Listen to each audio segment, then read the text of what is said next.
नमस्कार, आदाब, सत श्री अकाल। मैं हूं आपका प्यारा दोस्त आज का होस्ट आकाश कोरी और मैं तहे दिल से स्वागत करना चाहता हूं इस शानदार से प्रोग्राम में जिसका नाम है टॉक विद कॉफी। तो दोस्तों, आज हमारे साथ जुड़े हैं दादा साहब फाल्के चित्रपट यूनियन के मुंबई के जनरल सेक्रेटरी रमेश गुप्ता जी।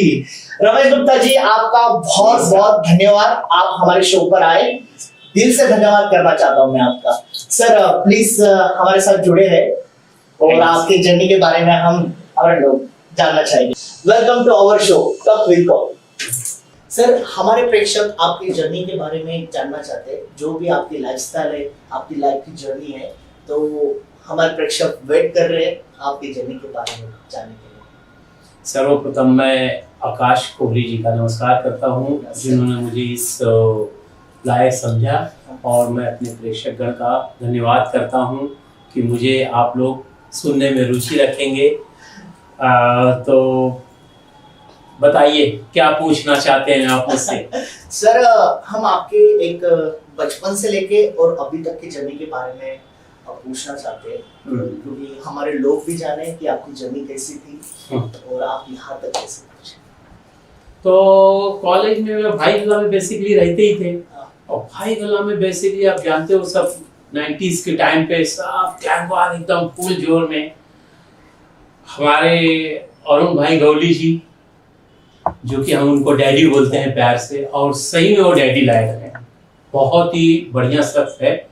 कभी मौका मिलेगा तो आप आइए, और वो अवेलेबल होंगे तो मैं आपको मिला दूंगा। बहुत बढ़िया आदमी है वो, और डैडी लायक है।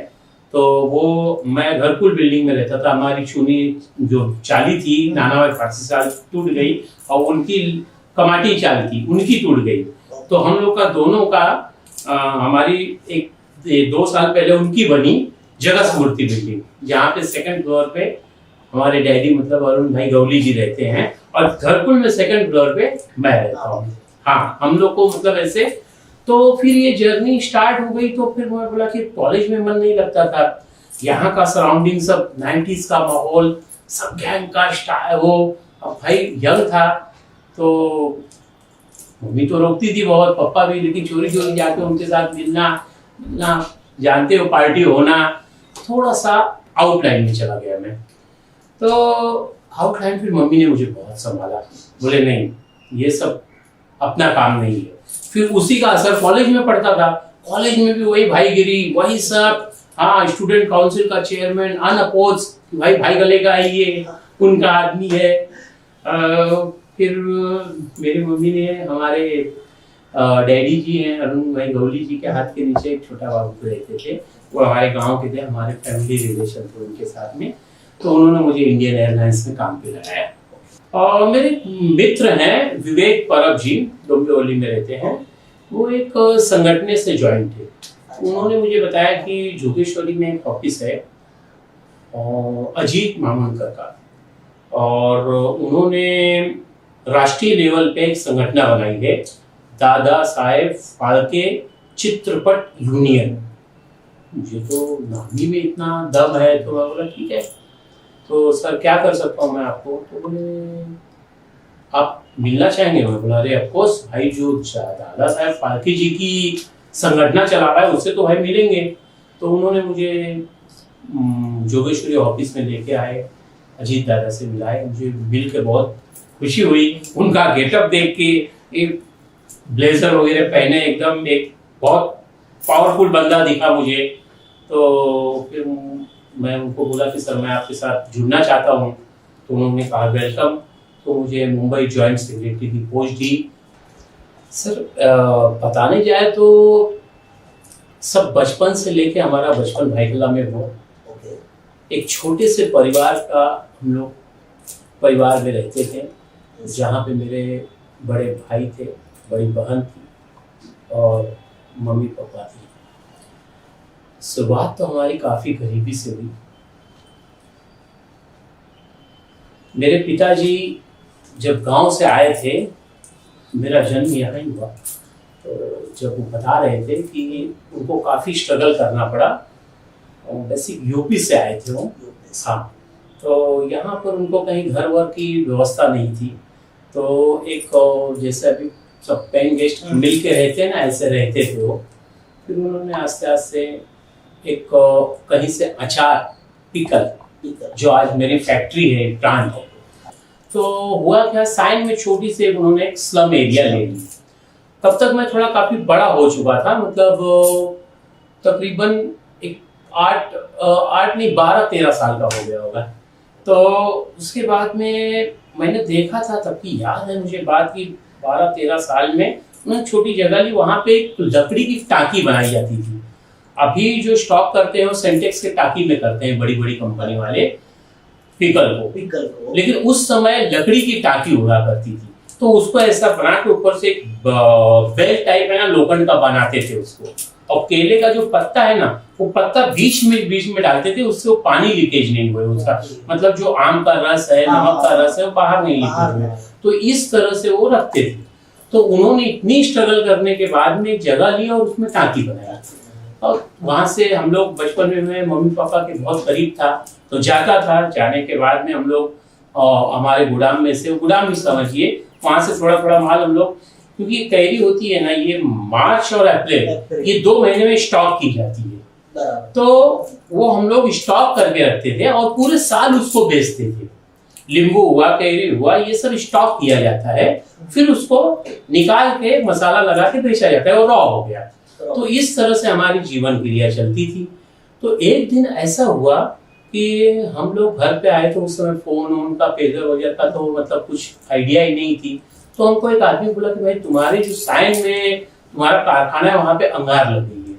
तो मम्मी पापा हम लोग दोपहर का टाइम था, खाना खाने को बैठे, तो बोला चलो भाई कला स्टेशन पे गए, वहां से ट्रेन पकड़े, स्पॉट पे गए, देख रहे तो पूरा अंगार लगा हुआ है। कुछ लोगों ने, अगल बगल वालों ने इंश्योरेंस निकाला था, तो उन्होंने जला दिया।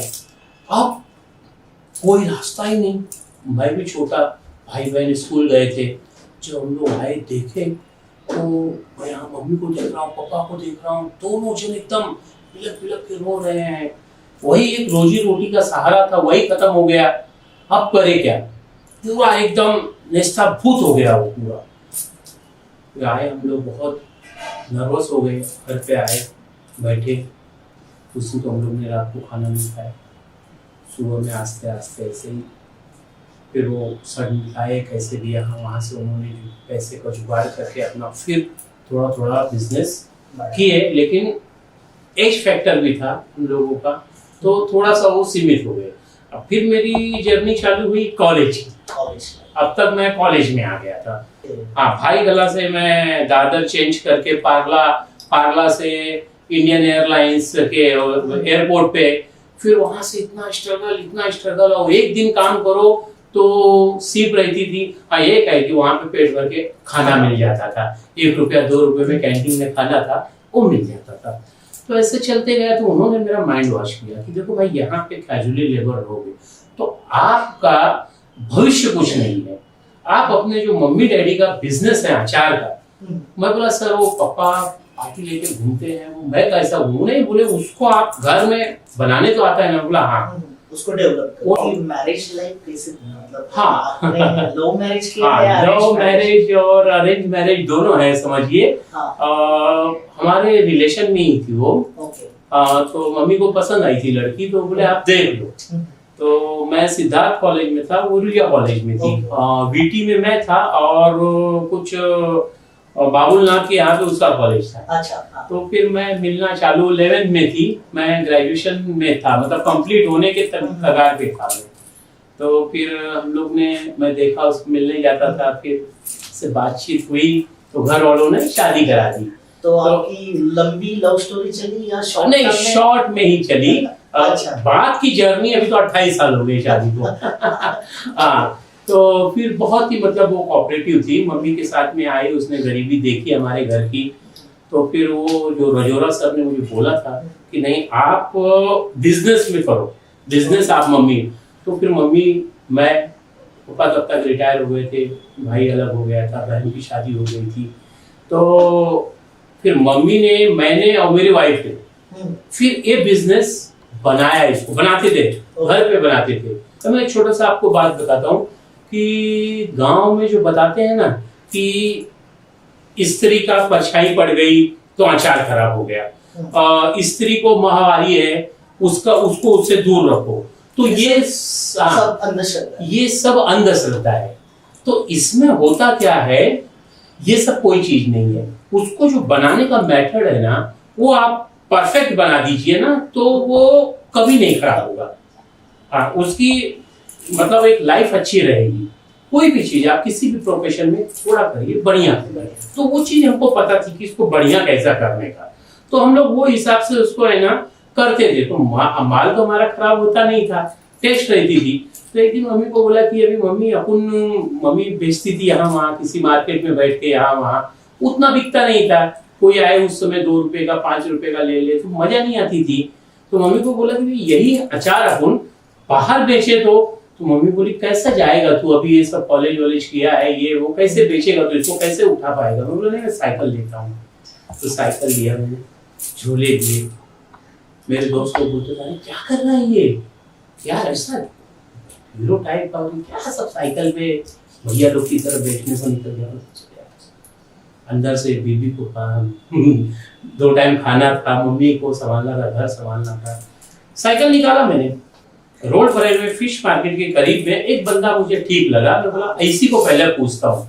तो साइकिल ले गया, साइकिल को स्टैंड पे खड़ा किया।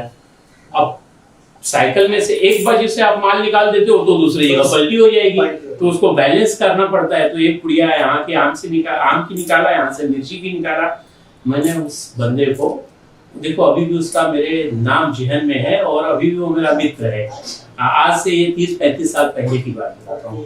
उनका नाम दिलीप है। तो मैंने उनको बताया, सर देखो ये है, हम लोग भाई कलम में घर में कूट के अचार बनाते हैं। वो कंपनी का अचार रखता था सब। तो उसने खोला तो एक बार मेरे को देखने लग गया कि कहाँ से लाया तुमने। तो सर हम लोग ने बनाया। उसे यकीन ही नहीं हो रहा है, ये तो कंपनी के लेवल का माल है, ये कैसे बना के लाया, और ना इसकी ब्रांडिंग है ना कुछ पन्नी में। तो मैंने कहा सर ये हम लोग घर पे, मेरी मम्मी मेरी वाइफ हम लोग से मिलकर बनाते हैं। तो उसने मुझे कहा कि कितना माल है तुम्हारे पास। मैंने कहा सर 20 किलो तक है, 10 किलो ही और 10 किलो। बोले काम करो सारे के सारे दे दो। बोला ये तो मैं पूरा मार्केट करने को निकला था कि दादर तक एक पुड़िया बेचूंगा, ये तो पहला ही ग्राहक मुझे पूरा मांग रहा है। शायद मजाक तो नहीं कर रहा है। बोला सर नहीं। बोला अरे हाँ लाओ। उस समय जानते हैं उसकी क्या कीमत थी, 12 रुपया 13 रुपया किलो था। अच्छा। उसने सारे माल मेरे से ले लिए, मुझे याद है अभी भी। 240 रुपए उसने दिए थे 20 किलो के। 20 किलो के हाँ, 120 10 किलो का, 120 10 किलो का। भाई इतना खुश हो गया ना, मैं थोड़ा साइकिल के पास आया, मैं एक नजर से उसको देखने लगा। यार हम लोग को बढ़ाने के लिए 4 दिन लगा, इसने एक बार में ले लिया। तो आज भी मुझे वो बात याद है। देखो आप बोल रहे हैं तो मेरे आंखों में एकदम वो आ रहा है कि मैंने बोला कि ये दुकान को मैं ले लूंगा, ऐसे दुकान मैं भी करूंगा। और उनकी दुआ से आज भी मेरे रोल पर में वही दुकान है जिस दुकान में मैंने पहले माल लिया था। मैंने वो दुकान ले ली, सेम लालबाग का राजा, जहाँ वो हमारे करीब है, जहाँ लालबाग का राजा बैठा है, उनके पैर के नीचे से मार्केट है, मच्छी मार्केट है, मसाला मार्केट है। यहाँ गए, यहाँ भी मुझे विजय लक्ष्मी करके एक स्टोर है, अभी भी वो स्टोर है। वहां पे एक सोपान जानदार करके सेठ मिले, जो स्टोरी मेरे साथ यहाँ हुई वही वहां हुई। उन्होंने भी मेरा पूरा के पूरा माल ले लिया। मेरा हौसला इतना बढ़ गया ना, फिर मैंने सोच लिया कि अब मैं कहीं आउटलाइन नहीं, कुछ नहीं, सिर्फ और सिर्फ मैं धंधा करूंगा। फिर उस बिजनेस को मैंने ग्रो किए। आपकी दुआ से, भगवान की दुआ से 2 बच्चे हुए, और बच्चे लोग को मैं तो म्युनिसिपैलिटी में पढ़ा था, लेकिन मैं उन लोगों को कॉन्वेंट में पढ़ाया। मैं उन लोगों को ICSE बोर्ड, CBSE बोर्ड में पढ़ाया। अभी एकदम बढ़िया स्टेबल विरल लूंची भाई कला में मेरी एकदम फेमस दुकान है। और अब मुझे कहीं जाने की जरूरत नहीं है। आपकी दुआ से ऊपर वाले का शुक्रगुजार हूं मैं कि उन्होंने एकदम बढ़िया सेटल किया। तो पूरे इंडिया में आपका बिजनेस का हाँ चलता है export? हाँ, मोस्टली मेरा सब जगह पे जाता है माल। बिग बाजार, हाइपर सिटी और डी मार्ट, यहाँ सब मैंने काउंटर डाले थे। 22-25 ऑल ओवर इंडिया में थे मेरे, यहाँ पे मेरा माल सप्लाई होता था। तो फिर कुछ बिग बाजार बाइंड अप हो गया, तो फिर उसके साथ में हम लोग उसको कम कर दिए। अब होलसेल का कारोबार अब तो मेरे बच्चे संभालते हैं। सर आपकी सोशल लाइफ क्या थी? सोशल लाइफ के बारे में तो मैं आपको बताता हूँ कि मैं किसी पार्टी से तो नहीं भाई, मुझे पॉलिटिक्स में इंटरेस्ट नहीं है, लेकिन तो भी मेरे संबंध सबसे अच्छे हैं। अभी फिलहाल में तो सीएम के पास भी मेरे कुछ फ्रेंड हैं, मैं जाता आता हूँ। और किसी को मदद करना हो तो रात को 2 बजे भी कोई कॉल करेगा, या किसी को ब्लड चाहिए, या किसी को हॉस्पिटल की मदद चाहिए, या कुछ क्या किसी का एक्सीडेंट, तो मैं रात को भी आप 12 बजे भी कॉल करें ना, तो 12 बजे 2 बजे मेरा फोन चालू रहेगा, मैं तुरंत जाता हूँ। घर वाले बोलते हैं अरे इतना रात हो गई, नहीं उसको मेरी जरूरत है और आप मदद मैं कोशिश करता हूँ फुल कि उनको मैं जितना हो सकेगा उतना अपने मदद करूँ। हाँ, भगवान ने अपने को दिया भी है, तो कुछ फाइनेंशियली मदद हुए, या उनको कुछ कहीं कहीं तो ब्लड भी लगे तो क्या है, चलिए भाई अगर मेरा उसका मैच होता है तो आप तो ले लीजिए। अरे भाई अपना एक शीशी ब्लड कम होने से थोड़ी उसकी जान बच जाएगी ना, तो फिर आ जाएगा हम में वो। तो ये सब चीजें हम लोग सोशल वर्किंग में तो भाई मैं इसी पे बिलीव करता हूँ। हाँ सर, ये तो आपकी एक अलग जर्नी थी, सुन के अच्छा लगा। सर आपका बचपन से लेके क्या सपना था, आप बनना क्या चाहते थे आपकी लाइफ में? आप तो एकदम मतलब मुझे पूरा एकदम निचोड़ के निकाल रहे हैं। देखिए सही बताऊं ना सर, तो मेरा बचपन से एक हॉबी थी मेरी एक्टर बनना और वो भी विलन बनना। क्योंकि मेरा बचपन से ही सपना था कि नहीं मुझे एक्टर बनना है, लेकिन परिस्थिति ऐसी हो गई कि घर में गरीबी, फिर बिजनेस सेटल करना, मम्मी को संभालना, फिर कम उम्र में शादी हो गई क्योंकि एरिया वैसी थी, इसलिए केस पड़ जाती, तो मम्मी ने मुझे इस लाइफ में मेरे को डाल दिया। तो फिर मेरा कहीं ना कहीं वो चीज मेरी दब गई थी। नेशनल लेवल के हॉकी प्लेयर थे, धनराज चिल्ले के टाइम पे खेलते थे। आज आप नेट में सर्च करेंगे तो उनके बारे में काफी, उन्होंने रेड लाइट एरिया से 800 लड़की को छुड़ा के ग्रीन लाइट एरिया में डाला। उन्होंने काफी अच्छा काम किया है। उनके ऊपर एक बायोपिक बन गई थी, उनकी ऑलरेडी कास्टिंग वगैरह सब हो गई। अब जब कास्टिंग हो गई सब हो गई, तो मेरा मित्र बोला कि चलो अपन जाते हैं उनके पास। ठीक है, तो उनके डायरेक्टर साहब थे सुरेश झाड़े जी, वो बैठे थे, थॉमस एंसन बैठे थे। मैं गया तो बोले मेरा मित्र आया है, तो कोई रोल होगा तो बताओ। तो जैसा उन्होंने मुझे देखा, ये मेरे हाथ में ये सब, अरे, और मैं नेचुरल पहनता हूँ, मुझे शौक है, कोई राशि वाशी का नहीं है ये बस ऐसे ही मुझे अच्छा लगता है कि मुझे बाल बड़ा करना, ये करना।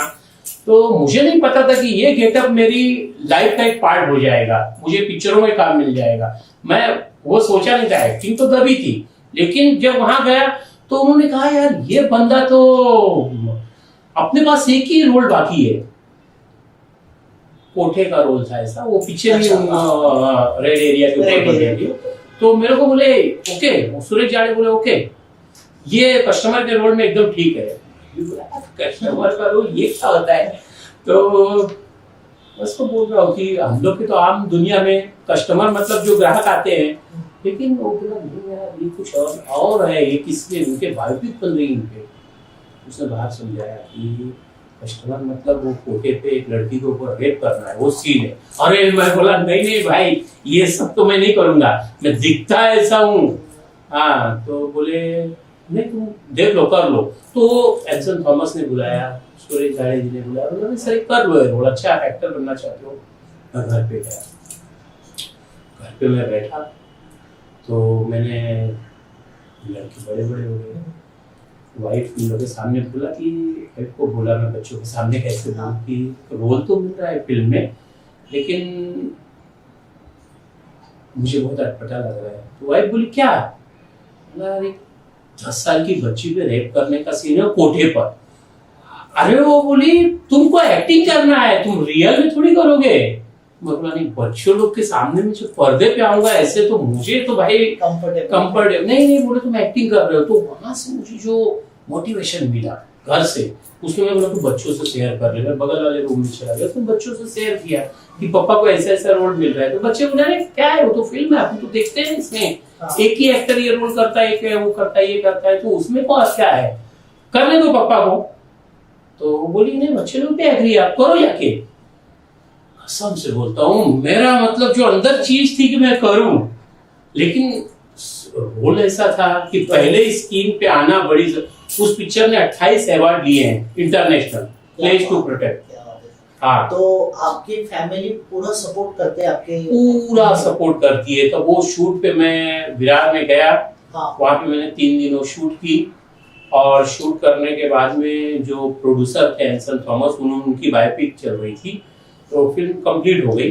वो मेरे अच्छे दोस्त हो गए। उन्होंने कहा कि आप काम करेंगे, विलन का काम तो मेरा वो जानते ही थे, मैंने सब बताया था। तो बोले हाँ करेंगे। मैं बोला सर करेंगे, वेलकम, आप कभी भी बुलाइए। तो उन्होंने मुझे इस जनवरी फर्स्ट वीक में ही उन्होंने मुझे कॉल किया। उनके आप ही हैं उनके आकाश कोहली जी, उनके प्रोडक्शन सब हैंडल करते हैं। तो आपने कॉल किया, फिर आपके साथ मैंने वो शूट की। और तो सर आपका जो कॉम्प्रोमाइज में आपने जो रोल किया था, फर्स्ट टाइम आपने लीड किया था विलन? हाँ, फर्स्ट टाइम मैंने विलन का लीड किया था, और बाकी में सब में तो मैं सेकंड विलन था। लेकिन कॉम्प्रोमाइज में आपने, अजीत दादा ने मुझे उस लायक समझा, और फिर मैंने कॉम्प्रोमाइज में मेन विलन का रोल किया, और बहुत मजा आया। लोगों ने बहुत सराहना की उसकी। बहुत अच्छा, मुझे भी आपके साथ बहुत अच्छा फील हुआ था काम करते हो। ऐसा लगा नहीं था कि आप फर्स्ट टाइम वो लीड करते हो, मुझे लगा मैं एक्सपीरियंस एक्टर के साथ काम कर रहा हूँ। इतना सही वन टेक में आप शॉट ले रहे थे कि वो हीरोइन के साथ थे। मैं बहुत इंप्रेस हो गया था सर, बहुत अच्छा एक्टिंग बहुत करते हैं आप। Thank you sir, thank you. और फ्यूचर में और भी कुछ काम होगा तो आपके साथ करने में बहुत मजा आएगा। और पूछिए। सर मैं आपको ये पूछना चाहता हूँ कि आप एक्टर बनना चाहते हैं, आपने विलन बनना क्यों सोचा कि विलन ही बनना? कि आप वो वैसे एरिया से बिलोंग करते हैं इसलिए विलन बनना चाहा? हाँ, एक्चुअली ये तो बात आपने सही कही कि मैं जिस एरिया में रहता था ना, उस एरिया में सब भाईगिरी मतलब विलन। तो वो तो एक क्रेज में बैठा हुआ था। उन लोग को देखता था ना मैं अभी। तो मैं कैसे बताऊं, मतलब किसी को धमकी देना, वो करना, सब नजदीक से देखा है मैंने। तो वो सब देख के फिर ऐसा लगता था नहीं यार तो रियल में तो नहीं किए, लेकिन फिर फिल्मों में बोले ये सब करेंगे तो फिल्मों में मुझे विलन का ही ज्यादा शौक था पहले से करने का। और मैं अभी भी जितनी भी काम किया हूँ सब विलन का ही रोल किया हूँ। तो आपने रियल लाइफ में विलन को देखा है? हाँ, पास से देखा है। सर आपने 4 मूवी की और एक शॉर्ट फिल्म किया, तो उसके बाद आपने कुछ ट्राई किया था मूवी में? मूवी में हाँ, मैं आपको बताता हूँ, अच्छी बात है आपने पूछी। और एक दिन मुझे एक मित्र का कॉल आया कि भाई आशुतोष राणा और रणवीर सिंह इनकी कोई फिल्म आ रही है, तो उसमें अगर आप ऑडिशन देना चाहते हो तो जाइए। मैं बोला यार रणवीर सिंह को तो मैं लाइक करता हूँ और आशुतोष राणा जी को भी काफी लाइक करता हूँ, इतने दिग्गज लोग के सामने यार कैसे करूँ। तो मैं जा रहा था ना, तो अंधेरी स्टेशन के पास मेरे जो एक गुरु मित्र हैं झाड़े साहब, तो मैं उनको बोला अरे सर मुझे आशुतोष राणा और इनके सामने काम मैं कैसे कर पाऊंगा, ये सब छोटी छोटी किया हूँ मैंने। तो उन्होंने कहा यार तो भाई क्या है लोग, जाना बिंदास कैमरा के सामने जो रोल कर दो। मुझे इतनी हिम्मत आ गई ना, शायद उसमें मेरी कास्टिंग भी हो गई है, अभी वो कॉल करेंगे। तो मजा आ गई सुन के, मैं गया बिंदास, एकदम हौसला आ गया, एकदम अंदर से हौसला कि यार साला, जैसा मुझे एक मित्र बोला था कि अरे 52 में तू लाइन में, मैं बोला जा रहा हूँ यार, तो बोला अरे बिंदास जा यार, अमरीश पुरी साहब तो 53 में गए थे, तो क्या हुआ, उम्र थोड़ी यार तकाजा रखती है बिंदास करने का जाके। तो वही चीज मुझे फिर आई। अब क्या तो मैं क्या बोलो, बिंदास बोल देने का, जैसा नेचुरल बोलता है ऐसे बोल देने का, जैसे मैं भी आपसे बात कर रहा हूँ, तो वही सब मैंने किया वहाँ पे। तो शायद सिलेक्शन हो गया, अभी बुलाती हो लोग शूट पे। हाँ, तो वो एक ड्रीम था कि भाई बड़ी फिल्म मिले, तो शायद मौका मिले उनके साथ काम करने का। और आपके प्रोडक्शन हाउस में तो मैं जुड़ा ही हूँ, आपके साथ भी काम करूंगा। अच्छा, और आप भी कोई कम तजुर्बे वाले हैं नहीं, आपके साथ भी काम करूंगा। और आपका आशीर्वाद हमारे साथ है तो हम आगे बढ़ रहे हैं सर। आप इंडस्ट्री के उभरते सितारे हैं। कल मैं बोलूं कि नहीं भाई मुझे आकाश कोहली के साथ भी काम करना है। सर आपकी जर्नी सुन के बहुत अच्छा लगा सर। बचपन से लेके अभी तक आपकी जो कॉलेज लाइफ थी, फिर आपकी जो भाईगिरी की लाइफ थी, भाई कल्ला की जो लाइफ थी, बहुत अच्छा लगा सर। हमारे प्रेक्षक भी इंस्पायर हो गए आपकी स्टोरी सुनकर, और आपका जो कीमती समय था आपने हमें दिया, उसके लिए हम तहे दिल से धन्यवाद करना चाहते हैं। आपको हमारे डीएसपीसी प्रोडक्शन हाउस की तरफ से और हमारे चैनल की तरफ से बहुत बहुत शुभकामनाएं। धन्यवाद सर। Thank you sir.